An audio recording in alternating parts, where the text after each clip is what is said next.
Good morning. So, I want to talk about how now is the time to jump timelines in your life. Now is the time for quantum leaps. Um, as the old world, see, those of us that are on the outskirts of the matrix, that we're already on the edges of society and living alternative lives, can really see that these are times of change. You can see that the old world is crashing. The old world is beginning to try to hold on to society as we know it today. But you can see that from the inside, it is already falling apart and crumbling. You can see that with Corona that has happened lately, and then all the wars that are going on, and all of the changes that are happening within the countries internally. You can see that there is a shift in the dynamics, and there is a almost like a desperate trying to hold on to the old systems and hold them up and make them continue to work by putting in more fear and more control over the masses. Because with all of the internet and all of the changes that have been happening in the world over the past few decades, knowledge has become free to all who are curious. And right now, as everything is collapsing, this is the time to you can either choose to try to hold on to your old life, which brings up fears, and because everything is changing, everything is moving regardless. There, you can't hold up a life that I'm making chocolate balls from dates and all sorts of different kinds of nuts and chia. Um, and they're actually dates that I picked up. So I was in the middle of this, and this inspiration to make this video came. So I just decided to go ahead and do it together.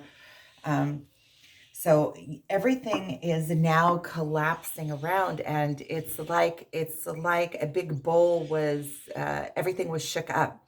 And now, if you're willing to open your mind and let go of predetermined ideas and perspectives and the way things, if you're willing to, there's a lot of fear in change. So right now, if you let go of the old world, it's like everything is up for grabs. Now everything is open. All of the opportunities, all of the options are open for you now.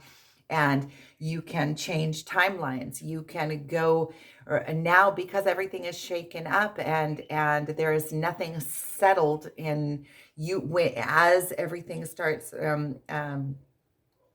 settling, you can settle into a different life. You can settle into a life of choice. Now is the time to make a shift. Now is the time to see your dreams and realize them. Now is the time to um, um, really go internal and see where you want to be and connect to those energies. Because right now it's like something that Bashar says that really hit home with me is that it's like all of the energy now is like you're coming into a train station now. Now you can jump timelines. You're coming into a train station, and there's all of these different trains are at the station, and they're starting to leave now. Now you need to choose which train you're on, which energy you are catching a ride on.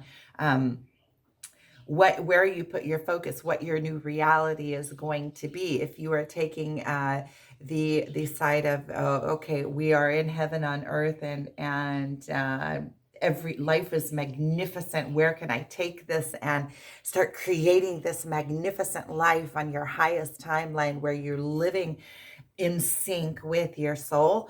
Or you can go on those trains that are going off into the darkness and into the fear and into the unknown, and where you feel like you're a victim of your own life, and that life is taking you rather than you steering your life.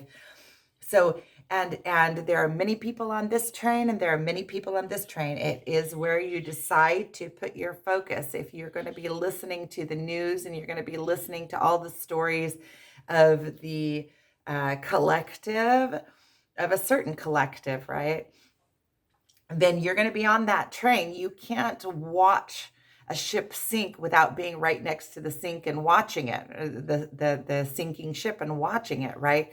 You can't watch something and hold yourself apart from it at the same time. So you have to be willing to give up things in your life because in knowingly that you are taking your attention and you are putting it in the area that is going to give you, or into energies that are going to give you a lift in life, rather than feeling like you are a victim of your life.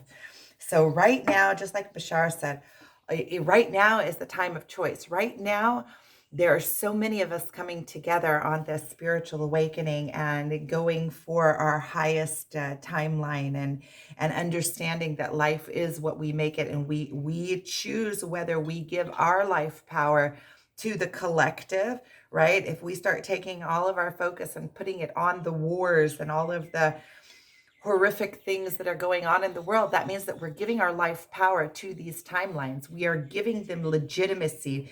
It's just like if you're watching a football game, it doesn't matter what side you're on, you're still giving power to the football game.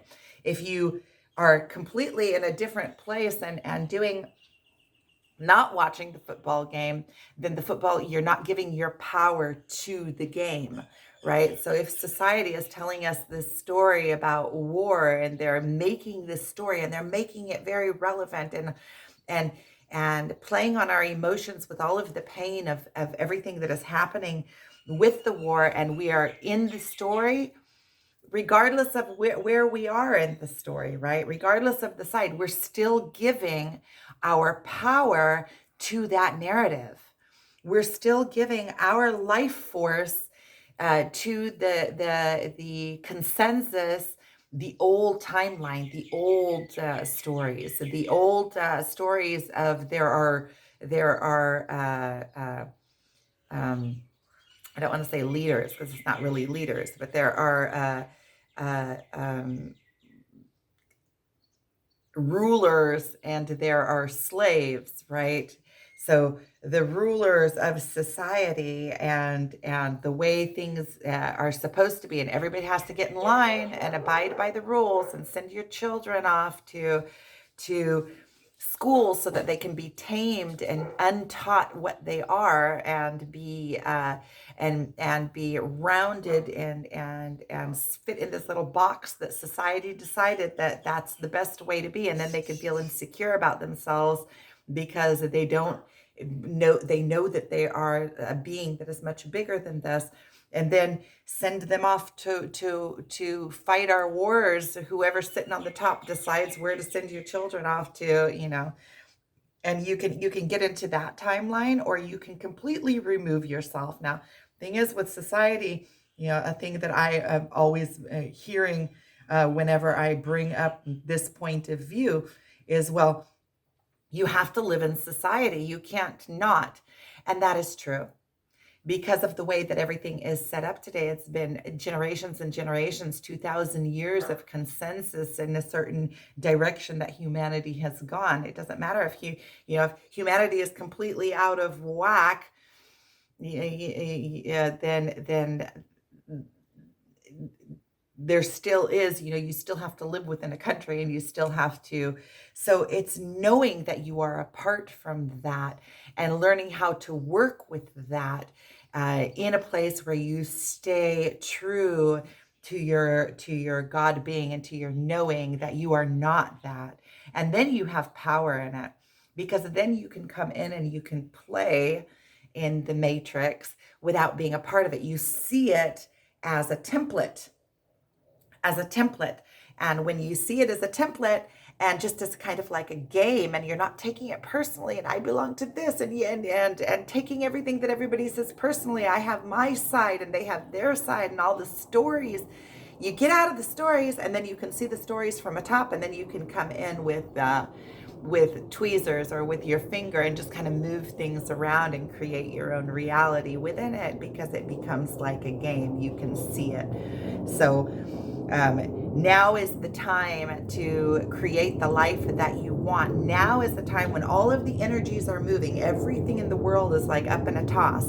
So now is the time that you can make quantum leaps in your life. Now is the time where you can see things more clearly. You can take a look from above, and all of the energies, it's like all of the, like Bashar said, all of the trains are now leaving the station. What train are you going to be on? Right? Are you taking your life power back to you, or are you going to be giving your life power away? And you can see this with the consensus. You can see this with humanity in general. Like, are you going to be eating the stories that you're being fed on the boob tube, on the TV? Are you going to be eating those stories, which when you understand, when you see your own timeline, right? And you can see that everybody else in the world has their own timeline. There's so much news. How could you possibly believe that one line of 24 hours of news is correct? There's so many different stories. There's not enough time in your life to perceive all the different stories that are going on. And besides, these are stories that people are making up in order to hold on to power. So you're eating up whatever narrative you're being fed, and you are slowly being brainwashed into believing a certain way, which is agenda led by whoever is feeding that story, whoever is in power and trying to hold on to power. And we see this again and again and again when we look back in history, and we see all of the things, for instance, Tesla that was cut out, or for instance, William Reich, which is, these are organites, and it's built on the technology of William Reich, that was put in prison in the 1960s, and he died in prison because he came up with a natural way of healing the life energy. This is the life energy force, and healing sicknesses and cancers and psychological difficulties. And his work didn't align with the consensus or with the pharma. And so he ended up in prison, all of his life work being burnt, except for, it was all destroyed except for what his students continued on with, luckily. So we still have that understanding of all of his life work. And when you really read about his life work, you see that he was way ahead of his times. He was discriminated against because he was so far ahead of his times, and because whatever he brought to be was interfering with pharma money. So you see that the machine, the consensus, that matrix, are not always for really what is best for humanity, rather what is best for whoever is in power at any given time. Or, if he's talking about chi energy, which is also sexual energy, then he was way ahead of his time. And back in the 1960s, that was taboo. You don't talk about sexual energy. It's almost like that is something that is under the table. Nowadays, we know that sexual energy is life energy. It's life force energy. It's what creates life. And we understand that that we have a lot of healing through sexuality. We can heal each other. We can heal ourselves through sexuality. That sexuality touches every aspect of our life. And that makes sense because we create new life through sexuality and through love. And so he was way ahead of his times. And when you start looking backwards, you can also see that right now we are ahead of our time. We are bringing in the change, and it's up to us. It's up to us, those of us that can see it, those of us that are sitting outside of the consensus, those of us that are out in the forefront, leading the way through the spiritual awakening. The spiritual awakening is leading us into the new existence and new timelines. So head up, and we're all together. And aren't we lucky that we're living in a time where we have internet, and we have capability of connecting across the whole planet. We're making this network of people that are going through the same thing together, and each of us bringing our own light to the table. So I'm sending you guys so much love. Thank you for watching. Um, until next time.